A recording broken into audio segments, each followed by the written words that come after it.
There we go. How you doing? Good, good, good, good, good. Can you hear me? Yes, sir. I got you. Yeah. Thanks, man. Thanks for answering my invitation. Of course, of course. Happy to hop on. Hope all's. What time is it for you right now? Like morning. Oh, geez. Okay. How's everything over there? Everything is good, man. It's evening here. We're getting ready to get a nice little sunset in. It looks like not a whole lot. Just got back from playing some hockey, actually. Sorry, I was just scrambling to get home in time. So, Okay, it's okay. So, is the COVID like getting better in the state? it's been kind of back and forth. Like we were good for the last couple months, and then I'm in Santa Barbara County. It's a couple counties north of LA County, and LA County just kind of tried to bring back the mask mandate. I don't really know how it's going. I don't really go down there much, but it's doing fine here. Like I don't really know what the cases are like, but like we're not wearing masks, and things seem to be kind of like back to normal, which is nice. Hopefully it stays that way. So how about you guys? We're still in lockdown, but we're gonna be open next week. So, Oh, nice, yeah, nice. What back to country are trip. you in? Taiwan. You're in Taiwan. Okay. Yeah. So, did you guys get vaccinated? Yeah, I think so. Like most of the people that I like hang out with are all vaccinated, like I am. Cool, cool. Yeah. How That's about you good. guys? That's good. No, not Not yet. not yet. But I think for the younger guys, we're gonna be fine. Yeah, yeah. Do you guys Yeah, are you able to access it if you want or not yet? not yet. Not enough for Jeez, everyone. jeez, that's crazy. We have like so much here, and like so many people aren't getting it. It's kind of wild. Yeah, So, but yeah, whatever. I think it's gonna be fine. yeah, yeah, So, like, can you introduce yourself for the coaches in Taiwan? for sure, absolutely, yeah. So my name is Jack Anderson. I'm a performance specialist at P3 Applied Sports Science in Santa Barbara, California. Um, we do a lot of work, as the name suggests, in sports science. Um, we have one half of our company works on the biomech side, working on our assessment processes and analyzing and evaluating athletes and finding out what makes them, great, where their strengths are, where their weaknesses are, et cetera. And then there's the more, I guess, applied side with myself and then some of the other people that work there as performance coaches. So I'm an assistant here working for our lead performance coach. He handles most of the or all of at this point all of the pro programming. So he programs and runs training for all of our professional athletes. I help with the training aspect, but don't do any of the programming for them. And then I kind of spearhead the amateur side of things. So we have a lot of local amateur kids that come in and train with us in the afternoon. So I program for all of them, and then obviously take them through a lot of their training as well. So I've been doing this now for about a year. Prior to, I was with working as a contractor for the U.S. military, working with the Army on their H2F program. Before that, did a couple stints in various colleges and some internships at pro teams. Have a master's degree in strength and conditioning. So that's kind of the general gist of what I do. I feel like most people have similar background in terms of like where they go, but it's been kind of cool to be at P3. It's definitely the guys there are just doing it the right way. It's a really fun environment, and we don't have all the answers by any means, but we ask a lot of good questions, and I think we're able to like gain some insights that you might not be able to get elsewhere just because of how thorough our assessment process is and how seriously we take executing basic stuff in training at a high level. So Cool, cool, man. I was like following the P3 Instagram like maybe like 2 or 3 years ago. yeah, yeah. Yeah, and the thing they do is like a little bit because they don't post a lot of things on their Instagram, but I think the way they train is a little bit different. I don't know. Just from the Instagram. Um, yeah, I'd say there are things here that I had not done before I got here. I would say this, like I mentioned, the attention to detail piece on like some like basic stuff, and I would say the fact that our assessment has been the same for so long in terms of like what's being analyzed and what we're looking at in it, it really allows us to kind of like gain some extra insight that people that don't have quite the same assessment process, wouldn't be able to have. Like we have our 3D motion capture, we have our force plates. I feel like a lot of people now, of course, have the force plates, but the 3D motion capture really does add a lot in terms of like what we can get from a kinematic perspective. So for example, like you might find someone who's, ground contacts in plyometric training aren't very good. And we can, objectively say from the tests that we're running, like your ground contacts are not very good. And then, that gives us a lot more of an idea of how to train ground contacts and plyometric abilities in the middle of a session when we're on the floor coaching, which is great. Like it kind of just gives us a little bit more insight. It allows the athlete to kind of see maybe where they've gone wrong with the 3D motion capture. And then, when we're on the floor, they have those things to kind of, rely upon as we coach them through the process of how to improve their ground contacts, for example. So I wouldn't necessarily say we do a lot of things differently all the time. I mean, we do, of course, like every place has their own things. It's kind of funny when I first started here, like it's almost like learning a new playbook, right? I think it's like my 6th offense in 6 years, 6 different offensive coordinators, and I'm rolling through a new playbook. Like we have a huge exercise library. So just learning some of the terminology and what all it is was certainly a challenge at first, but now that I'm kind of comfortable with that, it's more along the lines of just, picking the right exercise for the right person based on what we see in their assessments, and then progressing them through, more demanding things that might challenge, for example, their ground contacts even more as we get deeper and deeper into the training process with someone. So again, not necessarily different all the time. We're using a lot of tools that everybody else, I think, uses too. It's just the insights. The insights are just a lot more valuable. Cool. So I saw a lot of posts about like single leg squat and trap bar deadlift, but I don't see like a lot of like back squat. Mm-hmm. Most of the post was like on single leg squat and trap bar deadlift. I mean, why? It's a great question. We have nothing against back squat. I would say we use it a little bit more with our amateur athletes. And the main reason is a lot of the professional guys we have there, they're not in for like an extended period of time. So like, for example, we just got through our pre-draft process with our MBA athletes that are getting ready to be drafted next week. And I think we had like 10 of them this year or something like that. And great group of guys. It was an incredible time working with them. And I think we had them for like 7 weeks. I mean, the biggest factor why we might not necessarily use that with them is some of these guys came in with 0 to no training age. Even having been in college for a year, some of them hadn't really trained in the weight room all that much. So you're kind of starting again, like at a different point. And especially for guys that are maybe taller, we kind of we might want to learn their squat pattern in a way that's going to be a little bit safer, a little less threatening to them.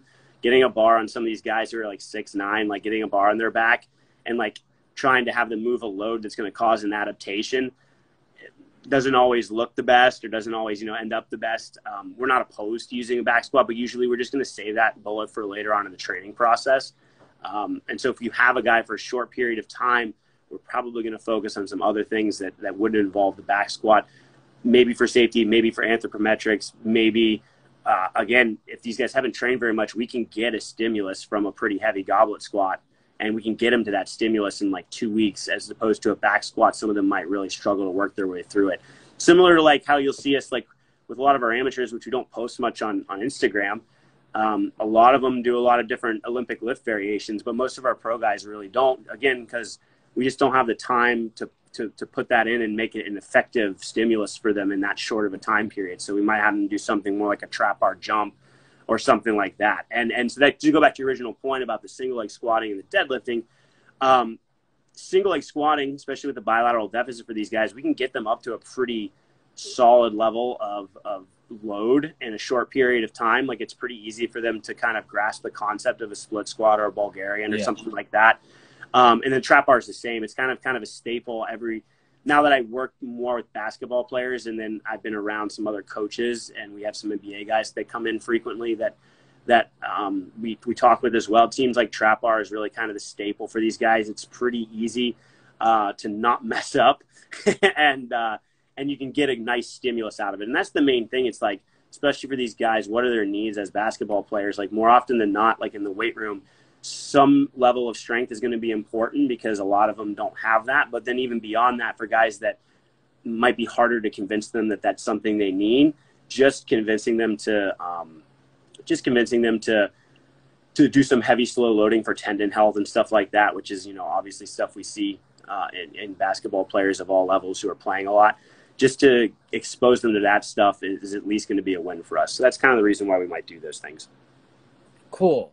So you brought about like you don't do a lot of Olympic lifting for the pro guys, right? Mm-hmm. So when it comes to like power developing, like what would you guys do like to develop their power or like speed? For us, I think it's similar to a lot of other places. We're gonna focus on some things they might not get on the court. So, like I said, like they're jumping a lot, so we're not necessarily gonna have them jump insanely high volumes. It's just kind of getting them to improve certain things that we see in our assessment that they might need improved in terms of ground contacts and stuff like that. If these guys are already coming to us with like a high level of like output in terms of like their jump performance, it's not necessarily going to be our first thing to get a 35-inch jumper to a 37-inch jumper or something like that. That's not necessarily what we're trying to get after. It's more just kind of to improve some of the foundational things within the jump that might be lacking from like just a kinematic standpoint.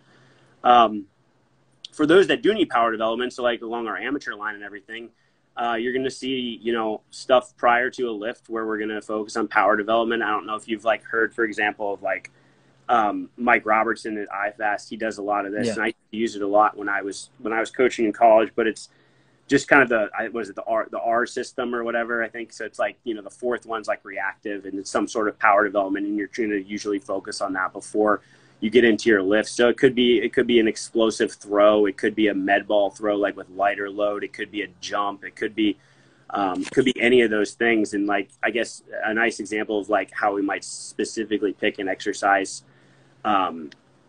based on sport. For example, like if we have a basketball player that might be lacking in like lateral drive or something like that, we know that like from some of the testing that his lateral force isn't very high.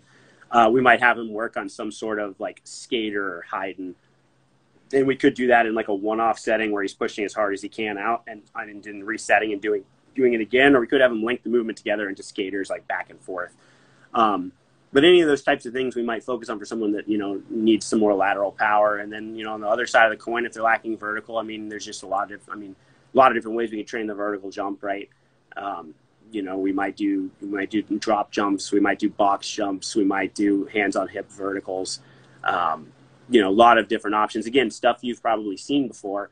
It's just, it's cool to know that if we see a guy that, might be lacking something in terms of like range at the hip or something like that, we can maybe coach him in a way that allows him to access his hips a little more and use the hips to, be a driver and get more output out of the jump or something like that. Cool. So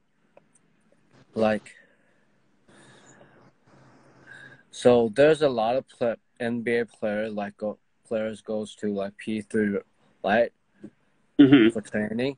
So like so basically the program for everyone will be like different, right? Yes, 100%. Yeah, everybody's going to move a little differently. Like obviously, it's kind of funny when you talk about individualization. Like we could have some plans that are very similar because a lot of what we're doing is general physical development, right? So there are certain things that might look very similar from program to program. However, there's going to be differences in the way we coach the same exercise for somebody, or we will pick like a unilateral over a bilateral exercise or something like that. And I would say like the individualization is if you're someone that's not accustomed to, we're not, I guess you say we would never individualize just for the sake of individualizing, right? Like we're not just doing it to make things different because different makes things look novel. That's not what we're after, right? We're anything we're going to do that's individualized is based off the assessment that we run the guys through. And sometimes, again, like it might not even be drastically different from an exercise selection standpoint. It's just going to be how we coach it or where we put it in the program or when we do it with some guys. So I would say I would say, yeah, like, I mean, obviously things are probably more individualized here than anywhere else I've ever been before. And that's, again, because we have the luxury of working in smaller groups. It's not like a traditional college setting like in America where you have, 40 men's lacrosse guys in there. It's very hard to individualize when you have that. And you never really even, like, for example, I was at D3. I never really had the resources or at the time, honestly, the knowledge to put together an assessment that would allow me to really change things differently from person to person, right? I would say that's the coolest thing here is you can, teams that come in and send players can get insight on things. We can kind of make our suggestions for individualized training, and then the teams can choose whether or not to use it. But now they have just a little more insight on what this player's body can and can't do, and what they might need to work on in order to kind of get them to the next level if that's something they need, or to keep them healthy if they're already performing at the highest level. I think that's, another huge point for us is, like, again, some guys are already, like, very well put together from a physical perspective, and it's about just keeping that physical ability as high as possible for as long as possible. So basically those players come to P3 like when it's off season, right? Mm-hmm. So can you share a little insight about how their training goes? Like, what are they doing during the off season? In terms of, like, on the court or with us? With you guys. With us? So I'll try to keep, we're not, for confidentiality purposes, I try to kind of, like, keep what we do on a day-to-day to the minimum. I mean, again, like, that's something that I'm sure, like, some of the guys who have been in the company a little longer are more comfortable sharing. I'll say this. I mean, guys will come in 5 or 6 days a week. We train hard, most days. Usually there'll be a day where we take a step back and kind of use it as a regen day. But guys are going pretty hard most of the other days that they come in. We usually break things into, lower body days or upper body days. And that's about, like, as much as I can probably say on that topic. So, okay. Yeah. It's okay. Yeah. And we talked, like, before, and you said you work a lot with rotational athletes, right? Mm-hmm. So, and, like, I also saw a lot of posted with MLB players with the P3. Mm-hmm. So when it comes to, like, rotational athletes, let's say, like, pitcher or, like, just baseball player and, like, boxing or, like, golf player, when it comes to, like, these kind of player, is it, like, any different with, like, basketball or, like, football player? What is the difference between these kind of players? Yeah, so obviously I think rotation is kind of this is not really necessarily like something like P3 talks about a lot, but, like, I really like this concept. One of my buddies, Joe Erdos, with the New York Islanders, talked to me about it a year or two ago, and it's kind of always stuck in my mind. Like, rotational power is towards the top of, like, if I'm looking at, like, a pyramid of, like, athlete abilities, like, at the bottom we might have something like general work capacity, and then general strength, and then, speed, strength, or whatever, and we start to work our way up. And, like, at the top, I would say, like, absolute velocity or absolute speed, and then, like, rotational power, like, probably two of the most specific things to sport that we can probably train in strength and conditioning. And it's really cool because I think here we do a really good job of it, just emphasizing rotational components that maybe don't get focused on elsewhere. So if we have a rotational athlete come to us, like, yeah, we will do a lot of, like, wood chops. So I don't know if you've seen those, like, you see them on our Instagram sometimes, like, where we're going high to low or low to high. We're using a lot of load for the guys that are strong in rotational movements. So we're using, like, 35, 40, 45, 50 pounds, as they're rotating through that. So it's not just throwing, like, a 6-pound med ball. Obviously there's benefits to that too, and we do that as well, but we're kind of combining those two things and working on, rotational mechanics against varying loads. And I would say it's been pretty cool because while I have the concept of rotational power, like, being very high up on that pyramid, I didn't have a ton of experience coaching a lot of it. And it's been really cool to, just get insights from my boss, who's very good at coaching it, and the rest of the staff on just what we're looking for in a rotational movement. And, you know, does a guy load his knee? Is he a little more knee dominant instead of hip dominant when he loads his back leg to begin to push out of it? When he pushes out of it, are his hands patient and waiting and disassociated from the hip, right? Stuff we all talk about, but like now that I've seen a lot more reps in this past year of it, especially from like guys who are pretty elite at it, it's really been insightful as we, you know, use it for some of our amateur kids where that is not as well put together, and you can start to piece together like where there are breakdowns, what they could be doing better. And it really all starts to kind of like get a lot easier the more reps you see. Now from a non-rotational athlete, I still think there's some value in it. I think there's value in just getting some movement literacy and things that you're not very good at. So like, for example, a lot of our like basketball players that might be asked to do some rotational stuff, it doesn't look the same as, you know, some of these, you know, kids that are playing baseball at a high level and stuff like that. It doesn't look the same, but at the same time, it's something that can be coached. And as they start to learn it a little more, it really can kind of, you know, carry over to certain things they're doing on the court, right? So just kind of rotate, you know, driving out of a hip in a rotational manner, stuff like that. That's stuff that certainly can happen on the court. And I think it's just a nice skill for them to have in their back pocket, even though it's not necessarily like a primary demand of their sport like baseball would be or something like that. Like, okay, so you mentioned like for rotational athlete, there also is like hip dominant and knee dominant, right? Like I haven't heard a lot of this before, so can you like talk about the rotational movement? What's the difference between knee dominant and what would they do, and hip dominant, and what would the movement be like?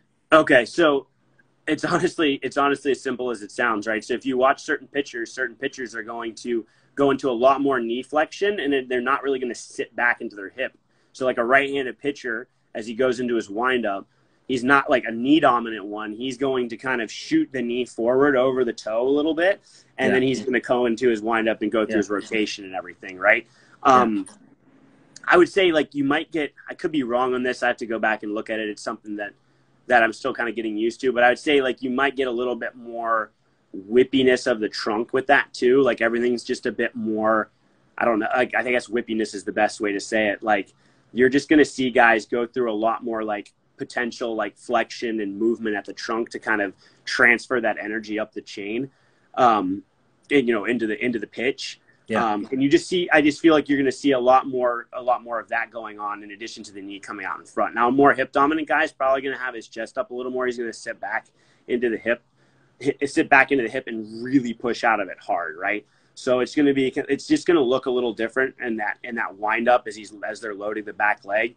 And then you would see, like, for example, if we were to put 3D motion capture on these guys while they do it, you would just see different things going on, right? We would see a lot more delta flexion at the knee on a knee dominant guy, a lot more delta flexion at the hip for the hip dominant guy, and we probably see a lot more knee extension velocity out of the knee dominant guy, and then like hip extension velocity out of the hip dominant guy, right? So they're just using different muscle groups to initiate the movement.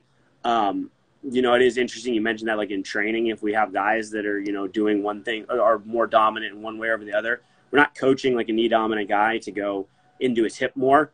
You know what I'm saying? Like we're going to let him use, if he's elite already, we're going to let him use his strengths. And that's kind of another thing. It's like learning when a guy's like needs to be in his, like a younger athlete might need to be in his or her hip, as opposed to in his or her knee. Because it's just causing a lot of disruption up the chain. It's just not very clean, and we're not getting a lot of output. So that might be an option we can take with someone who's not elite. But either way, the cool thing is if we know that from a kinematic perspective, like certain joints are extending at a higher velocity than others, there are certain exercises that could potentially also help with making that extension velocity even more quick and efficient.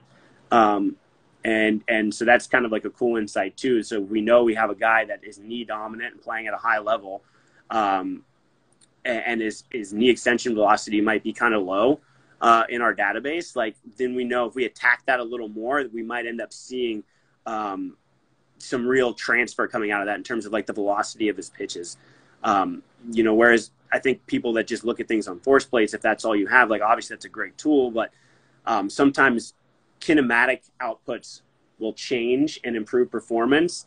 And if all we have is kinetic data to look at off of force plates, sometimes we can change that and nothing will happen at all. Or we won't change it and things will go up and we don't know why, you know, and it was because of the kinematics. So it's cool to have that second bullet in your gun to kind of figure out like what's going to help this guy and what changed the output of his pitching performance.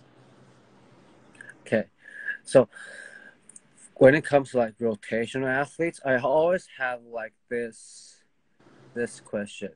And because like for like players like pitcher, their shoulder should be like, I mean, we should put like less stress on their shoulder, like for their health, right? Shoulder health. So I always get asked this question: would you do like Olympic lifting, like high pull or like clean for the pitchers? We've done that here before. We do have MLB guys for longer than basketball. So like last year we had a couple guys that are MLB players in the off season and they were here for a good long time and we worked into some clean pulls or high pulls and stuff like that. And, I think as long as their shoulder is fine, like let's go for it. If it's something if it's a box we want to tick off and we have the time to get guys proficient at it so we're getting actual stimulus and output, like let's go for it. Like, you know, I know pitching shoulder health is huge in pitching now and everyone's very worried about it. But if you have a guy that doesn't have shoulder issues, I mean, you can kind of, to me anyways, at least from what I've seen, like you can push them, you know, you can do things that are traditionally not done with them if they don't have shoulder issues. Now, if they do, it's a whole nother ball game and you need to get a PT on board and make sure you don't work outside your scope of practice and make sure you're choosing the right exercises that are not going to exacerbate that issue. But if there are no issues, no, I don't see that being a problem. Cool. Thanks, man. So that would be the last question of today. And I heard your like podcast. Yeah. And I think the content was like really good. So can you share like your podcast to the coaches in Taiwan and what would you do in the future? For sure, man. Yeah, no, thank you. I appreciate that a lot. It's been a few months since I've done one. I'm getting ready to start it up again. We were just real busy with our pre-draft for the NBA this year. But I need to get back into it. It's Upper Left Performance podcast. Had some great, awesome coaches come on. They've been more than gracious with their time and providing some insight and knowledge for me. You know, and hopefully the listeners too. Sounds like for you it did, so that's good. At least one person got something out of it. So yeah, you can follow that on iTunes or your listening medium of choice. I think it's on pretty much everything. So feel free to do that. If you want to drop a review, really appreciate it. Anything helps. So yeah, that should be. I got a couple of cool ones I think getting ready to come out. Actually, I just talked to one of my buddies who's the director of performance for Formula One. Racing, and I think we're going to get him next month. So that should be really fun to talk about, just kind of the lifestyle there. It's pretty wild. I've heard a lot from him and a couple other people about it, so it should be a really entertaining one. So keep your eyes peeled for that. For me in the future, I really love where I am. It's kind of awesome, man. Like it's, you know, strength coaching is not easy in terms of, you know, the work-life balance, the just how hard the grind can be sometimes, and the fact that like I found a cool place here in Santa Barbara. Like Santa Barbara is awesome. It's beautiful here. I live right in the ocean. Everyone's super chill. It's kind of like definitely like my vibe, which is great. And then, you know, going to work every day with, you know, guys who are just so smart and guys who really care about what they're doing at such a high level. I mean, we just do it at a high. I shouldn't say we. I'm still learning, but the other coaches here just do it at such a high level and are so proficient. It's been really cool working with them, learning from them. I didn't expect to be here this long, and it's been great. And I intend to, you know, luckily they offered me a full-time work at the beginning of the year, and I don't intend on leaving anytime soon. At some point, I would love to work in pro sports. I think the insights and experience that I've gathered here and will continue to gather here are really going to kind of help me in that regard and make me very successful, hopefully. If I ever make that plunge, but yeah, that's kind of where I'm at. Like, it's nice to be happy and content where I am, because oftentimes in strength and conditioning, it's just not been that way. So it's been really good. Yeah. I'm working with the pro basketball team right now. Nice. And yeah, the way I'm going up is like hard, man, so hard. And it's not like what people see. Like, I know it's a cool job, and the thing we can do with pro athletes is like kind of cool, but the grinding process was like it was so hard, man. Yeah, dude, it's no joke. You have to really love it. You know, it can't just be. It's funny too. Like, some people are so into like lifting weights, right? And like lifting weights is so important to them. And like, while that's all well and good, like that's really not what the job is a lot of times. You know, like there's so much more to it in terms of like looking at research, gaining more insights, talking to other coaches, structuring and organizing things in a way that the players find helpful, building relationships, not being a robot, you know, like there's just so many pieces to it that people don't know exist. It's not just, you know, but on the flip side, I'll say this, it's great. Like, I wear sweatpants every day to work, and that's the best, that's honestly the best part of the job. So like, I mean, you know, like that's fantastic. But again, if like you're in it for that and like moving heavyweight yourself because you like it, like that's not gonna serve you well or your clients well, like as you go, or your you know, your athletes well as you progress down the journey. There's got to be more to it. I would say the other like really big thing I've learned here at P3 is like, yes, we have a ton of insight and gather a ton of data, but we still have answered very few things, and we still have so many more questions left. And we don't even know if we'll ever find all the answers that we're looking for. And to me, I think that's really cool. But other people, I think it's important they realize that there are no absolute truths to this. And a lot of, you know, there are some, I suppose, but, you know, overall, there are not a lot of absolute truths. And you have to really be willing to kind of like not be dogmatic to the point of like, you know, not progressing and evolving forward as a coach, because there's just so much more we can learn in this field. Yeah. And that was like so true. Yeah. Because like I want to do this because a lot of coaches in Taiwan, they study a lot of books, and they study a lot of like paper. But it's kind of like the thing on the paper or the thing on the book, it doesn't like use just like periodization. For pro athletes, it doesn't really work that way, right? No, yeah. It's more along the lines of like, can we get a stimulus? You know, can we get a stimulus that's going to cause an adaptation or prevent, like, or keep something at its status quo? And can we do this once or twice a week? And if we can, it's a huge win. The rest of it's like kind of all out the window. Yeah, periodization is not really. And the podcast you did with, I think it's Jacob, for like you mentioned about force velocity profiling and force velocity based training. Sorry. Yeah. So it doesn't really work that way. I mean, no, it's kind of like different. It's crazy. Like we had, like with our amateurs, it's something we can do sometimes, right? Because they're here all the time. But even them, like we had a kid that was like, it was perfect for in like April, and he came in for a month and was like based on like what we were seeing, we're like, oh, this is working. And like when we retest him, like things are going to be really good. And then he left, you know, and like we haven't seen him since. So it's like one of those things where it just, like reality doesn't often line up with like what you want to plan. So it's like, you know, it kind of, everyone's always saying in strength and conditioning, like, oh, like we'll get you to the fancy stuff, like just do the basics. Everything is generally basic. Like we don't end up doing anything crazy fancy, you know, like everything stays generally basic, and that's fine. It's the same as your sport, right? Like if you're practicing your sport over and over again, like basketball players, for example, like they're not doing anything wild on the court most of the time. It's very mundane stuff that they just get good at over time and slowly like add to their repertoire, right? It's the same thing with strength and conditioning in a lot of ways too. And like I always find it weird that coaches are like promising the things to come, like if you stay consistent. And it's like the things to come are, we're going to keep doing the same lifts, and it's going to be harder because you're going to do more weight. You know? Yeah. So